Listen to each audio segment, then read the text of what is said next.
जी मैंने काट के रख लिया था टमाटर, हरी मिर्ची और अदरक को बारीक काट लिया है।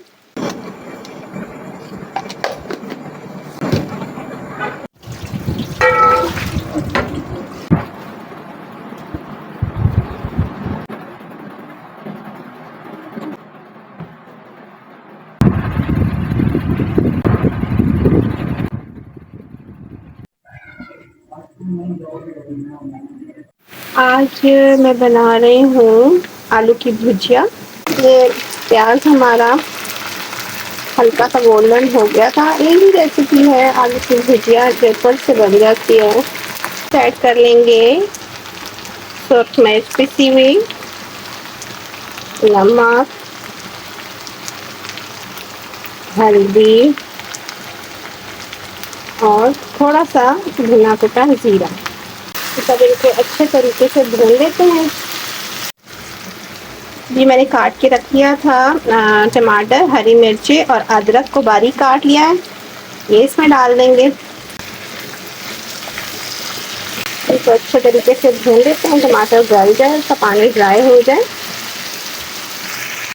तो आलू हमारे अच्छे तरीके से भून चुके हैं। बस अब इसमें डाल देंगे पानी थोड़ा सा और इसको हम हल्की आंच पे रखेंगे। 10 से 15 मिनट में हमारे आलू रेडी हो जाएंगे। अस्सलाम वालेकुम एंड हेलो एवरीवन। तो कैसे हैं आप सब? आई होप कि आप सब ठीक होंगे। अल्हम्दुलिल्लाह हम भी ठीक हैं। तो ये है जी शाम का टाइम और अब मैं आई हूँ किचन में। आपने देखा होगा कि सुबह से मैंने कुछ भी शूट नहीं किया सिवाय आलू की भुजिया की रेसिपी के। तो बस अब फाइनली मैं आ चुकी हूँ और सबसे पहले जो है मैं अपने किचन को समेट लूँगी, क्योंकि आपको पता है कि जब तक किचन मैसी हो, चीज़ें बिखरी हुई हो तो मुझसे काम नहीं होता।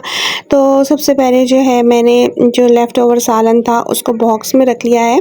अच्छा, मैं आपको बताती चलूँ कि इन बॉक्सेस को मैं यूज़ करती हूँ। मेरे पास इस तरह के बहुत से बॉक्सेस हैं डिफरेंट साइज़ेस में, क्योंकि मैंने जब फ्रिज में कोई चीज़ रखनी होती है ना तो मैं उसको ऐसे नहीं रख देती, क्योंकि उसकी ना फिर जैसे जब सालन है तो उसकी स्मेल, दूध भी पड़ा होता है, डिफरेंट चीज़ें पड़ी होती हैं फ्रिज में। तो आप भी याद रखिए कि कभी भी खुले बर्तन में आप सालन या किसी चीज़ को फ्रिज में मत रखिए। उसको हमेशा इस तरह लिड वाले बर्तन में जो है, लिड वाले बॉक्सेस ले लीजिए, उसमें आप सालन को रखा करें फ्रिज में। तो आपको बहुत आसानी रहेगी, आपके फ्रिज में स्मेल भी नहीं होगी। तो बस अब फाइनली जो है जो थोड़े बहुत बर्तन थे वो मैं वॉश कर लूँगी, ताकि किचन जो है वो मेरा बिल्कुल नीट एंड क्लीन हो जाए। और बस ये थे छोटे मोटे काम। और सबसे इम्पॉर्टेंट जो है मेरा स्टोव, इसको मैं क्लीन कर लूँगी। क्लीन ही है। सुबह जब मैंने दोपहर में खाना बनाया था तो मेरी आदत है कि मैं पहले और खाना बनाने के बाद भी किचन को नीट करती हूँ, लेकिन फिर भी आपको पता है थोड़ा आज तबीयत सेट नहीं थी तो उस तरीके से मैनेज नहीं कर सकी। तो फाइनली बस अब मैं इसको क्लीन कर लूँगी। और इसको क्लीन करने के बाद जो है कुछ आज मेरे काम हैं कि कुछ मसाले ख़त्म थे जो मैंने ग्राइंड करने हैं, क्योंकि मैं जो है पिसे हुए मसाले बहुत कम जो है बाज़ार से मंगवाती हूँ। ज़्यादा मैं उनको ख़ुद ही ग्राइंड करती हूँ, क्योंकि जो आप ख़ुद ग्राइंड करते हैं ना मसाले, तो उनकी स्मेल ही कुछ उनकी जो है ना खुशबू कुछ बड़ी डिफरेंट सी होती है और टेस्ट भी बहुत डिफरेंट होता है आम मसालों से जो आप पिसे हुए लेते हैं। तो बस फाइनली जी ये मैंने क्या किया था कि दोपहर में ही ना जो बॉक्सेस बिल्कुल मसाले एंड पे थे तो उनको मैंने वॉश करके और ड्राई करके रख दिया था। और ये है जी अमचूर पाउडर। तो इसको मैं इसको फ़िल कर देती हूँ इस बॉक्स में। और इसी तरह अगर आप साथ के साथ करते रहा करें ना काम, एक दफ़ा में अपने लिए इकट्ठा ना करें तो आप पे भी बर्डन नहीं आएगा। थोड़ा थोड़ा जो है मैंने आपको बताया था पिछली वीडियो में भी कि पोर्शंस में काम करें, क्योंकि मैं ख़ुद भी जो है ना इसी बात पे अमल करती हूँ, क्योंकि मुझसे भी अब इकट्ठा काम होता नहीं है। तो बस अब ये 2-3 बॉक्सेस थे जिनके मसाले ख़त्म हो रहे थे, तो मैंने उनको जो है अब फ़िल कर रही हूँ। इसको फ़िल कर दिया है, इसको अपनी जगह पे प्लेस कर दूँगी। और अब जो बाकी 2 मेरे मसाले हैं तो उनको जो है मैंने ग्राइंड करना है। ये है जी गोल मिर्च साबुत, तो इसको जो है मैं ग्राइंड कर रही हूँ। बस ग्राइंड करने के बाद जो है इसको भी इसके बॉक्स में कर देंगे हम फिल। और क्योंकि मेरे ना थोड़े मसाले ज़्यादा होते हैं, मैं थोड़े डिफरेंट किस्म के मसाले यूज़ करती हूँ। मेरे पास साबुत मसाले भी होते हैं, पिसे हुए भी होते हैं और कुछ ऐसे होते हैं कि जिनको मैं ख़ुद ग्राइंड करती हूँ, जो दोनों तरीके से यूज़ करने होते हैं। देखिए अब कितना अच्छा लग रहा है ना कि जब आपका बॉक्स फिल हुआ तो वो वॉश हुआ था, नीट एंड क्लीन था। और बस इसी तरह आप फिल करते जाएँ और अपनी जगह पे रखते जाएँ।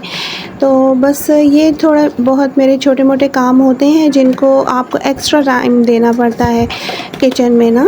तो ये आप उस दौरान भी कर सकते हैं जब आप खाना बना रहे होते हैं। जितनी देर खाना बनता है तो उतनी देर साथ साथ जो है आपके ये छोटे मोटे काम भी होते जाते हैं।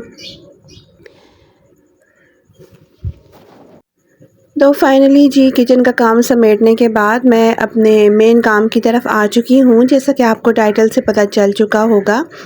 तो ये मेरा सोफ़ा सेट है जो कि इतना टाइम नहीं हुआ मैंने लिया था, लेकिन इसकी रेक्सीन कुछ अच्छी वाली नहीं थी, तो इसकी कंडीशन कुछ इस तरीके से हो गई है।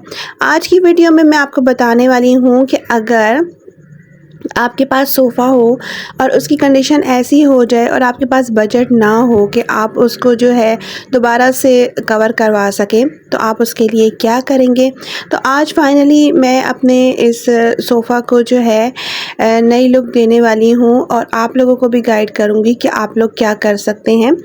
और इसके अलावा ये भी आपको मैं इस वीडियो में बताऊंगी कि बग़ैर रेनोवेशन के ज़रूरी नहीं है कि आप पेंट करवाएं और या पैनल्स लगवाएं या वॉलपेपर या कुछ भी, उसके बग़ैर भी एक रूम को अच्छी लुक दी जा सकती है। कुछ छोटे मोटे जुगाड़ करके भी वो कमरे की जो है लुक चेंज हो सकती है।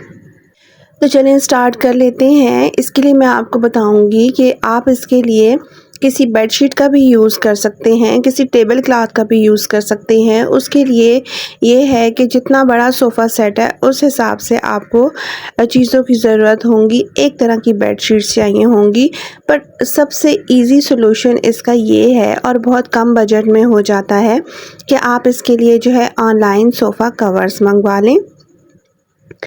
आप लोगों को मैं बेडशीट से भी सोफ़ा कवर करना बताऊंगी, वो इंशाल्लाह नेक्स्ट वीडियो में करेंगे। बट आज जो है ये मैंने ऑनलाइन मंगवाए थे सोफ़ा कवर्स, तो मैं आपको बताऊंगी कि इससे मैं किस तरीके से सोफ़े को कवर करूंगी। हालांकि ये जो सोफ़ा कवर्स हैं ये जो हैं वो आर्म्स वाले सोफ़ों के हैं, बट मैं इसी से ज़रूरी नहीं है कि आप कहें जी हमारे तो सोफ़े के साइज़ के कवर्स नहीं मिल रहे। किसी तरीके से छोटे मोटे जो है वो टिप्स एंड ट्रिक्स यूज़ करके आप जो है हर चीज़ को जो है वो मैनेज कर सकते हैं, अरेंज कर सकते हैं, अपने हिसाब से कर सकते हैं। जैसे छोटे सोफ़ों को कवर किया है इसी तरीके से अब मैं इस बड़े वाले को भी अच्छे तरीके से कवर कर लूँगी। और बस आपने इनको अच्छे तरीके से अंदर जो है इस तरीके से कर देना है। और ये इतने अच्छे कवर्स हैं कि ये स्लिप भी नहीं होते और आप इनको वॉशेबल हैं, यूज़ करें और वॉश करें। पर मैं हैंड वॉश इनको करती हूँ। ये काफ़ी टाइम हो गया है, काफ़ी टाइम पहले मैंने ऑनलाइन मंगवाए थे और इसमें डिफरेंट कलर्स थे, बट मुझे ये वाला कलर पसंद आया तो मैंने ये मंगवा लिया। इस तरह पता है क्या है, जब आप सोफ़ा कवर्स बिछाते हैं या किसी बेडशीट या टेबल क्लॉथ वटेवर किसी भी चीज़ का यूज़ करते हैं ना, तो आप थोड़े टाइम बाद अपने कमरे की जो है वो अपने रूम की थीम चेंज कर सकते हैं। जब आप कवर्स करवा लेते हैं ना एक सोफ़े पे, चाहे आप कपड़ा चढ़वाते हैं या रेक्सीन, तो आप बाउंड हो जाते हैं। वो एक ही कलर देख देख के ना कभी इंसान तंग भी हो जाता है। तो इसमें आपके पास ये ऑप्शन होती है कि चलें, अगर जैसे फ़र्ज़ करें मैंने ये मैरून कलर लिया तो मेरा इससे दिल तंग हो गया, तो मैं इसका कलर चेंज कर लूँगी और किसी और कलर में मंगवा लूँगी। तो वो थोड़ा अच्छा लगता है थोड़े टाइम जब लुक चेंज हो जाए।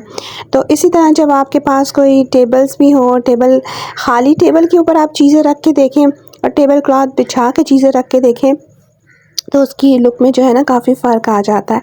तो इसी तरह मैंने साइड टेबल पर जो है टेबल क्लॉथ बिछा के ऊपर चीज़ें रख दी हैं। कुशन्स अच्छे से हों तो आप इसके ऊपर रख दें, कुशन से भी सोफ़े की एक लुक बन जाती है, थोड़ा सा चेंज लगता है, थोड़ा अच्छा लगता है। तो बस फाइनली जो है ये कुशन मैंने रख दिए हैं। ये कुशन्स जो हैं ये मेरे पहले के थे, बाय चांस इसके साथ मैच हो गए तो मैंने इसके साथ मंगवाए नहीं थे कि स्पेशल इसके साथ मैचिंग की हो, बट ये इसके साथ पड़े हुए अच्छे लगते हैं। अब बारी आ जाती है टेबल की। मेरे इस सोफ़ा सेट के साथ जो है वो सेंटर की टेबल नहीं थी, तो ये मैंने फ़ोल्डिंग टेबल ले ली है। ये भी एक अच्छी ऑप्शन है। फ़ोल्डिंग टेबल का ये आपको फ़ायदा होता है कि आप अगर आपने यूज़ नहीं करनी तो आप उसको फ़ोल्ड करके एक साइड पे रख सकते हैं, खड़ा कर सकते हैं एक साइड पे, इतनी जगह नहीं लेती। और जब आप को यूज़ करनी हो तो आप इसको जो है वो ओपन कर लें। तो फाइनली जी मैंने टेबल क्लॉथ बिछा लिया है और अब मैं फ़ाइनल लुक दिखा देती हूँ इस रूम की। ये है जी मेरे रूम की फ़ाइनल लुक। आपने देखा कि किस तरह जो है कम बजट में जो है मैंने अपने रूम को एक नई लुक दे दी है, अपने सोफ़ों को एक नई लुक दे दी है। ये आपको बताने का मकसद ये है कि ज़रूरी नहीं है कि आप इस इंतज़ार में रहें कि आपके पास हैवी बजट होगा तो आप अपने घर को डेकोरेट करेंगे, अपने घर को सजाएंगे, नीट एंड क्लीन करेंगे। ये सब कुछ करने के लिए कोई हैवी बजट होना ज़रूरी नहीं है, बहुत ज़्यादा पैसे होने ज़रूरी नहीं है। आप चाहें तो कम बजट में भी अपने घर को डेकोरेट कर सकते हैं, अच्छे से उसको रख सकते हैं। और ये तो मैंने थोड़ी बहुत इन्वेस्टमेंट की।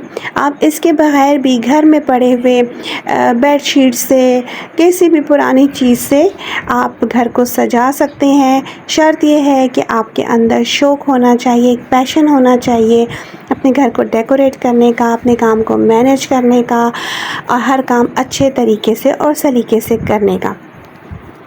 तो बस जी ये थी मेरी आज की वीडियो। आई होप कि आपको पसंद आई होगी। पसंद आए तो प्लीज़ चैनल को सब्सक्राइब कर दिया करें और बेल बटन को दबा दिया करें। और दुआओं में याद रखिएगा। इंशाल्लाह नेक्स्ट वीडियो में फिर मुलाकात होगी। Take care. अल्लाह हाफ़िज़।